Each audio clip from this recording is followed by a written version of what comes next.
Ben Profesör Doktor Aziz Sancar. İsmimi Google'a yazdığınızda Nobel ödülü alan ilk Türk bilim insanı olduğumu okuyacaksınız. Biraz daha merak edip okumaya devam ederseniz bilimsel çalışmalarımı, kariyerimi falan göreceksiniz. Ama Google yazmadığı şeyler de var. Ben sizlere müsaadenizle onları anlatmak istiyorum. Google, Mardin'in Savur ilçesindeki bir çocukken hangi motivasyonla Nobel'e uzanan bir yolculuğa çıktığımı yazmaz. Çünkü o motivasyon genlerimizde var.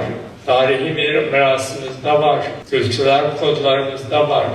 Eğer bizi bugüne getiren dünü bilirsek, yarınımızda öngörebilir, geleceğe yönelik projeksiyonlarımızı daha sağlam yapabiliriz. Bizler ilk emri oku olan bir dinin ahlakıyla sarmalanan insanlarız. İlk Çin'de bile olsa gidip alın diyen bir geleneğin temsilcisiyiz.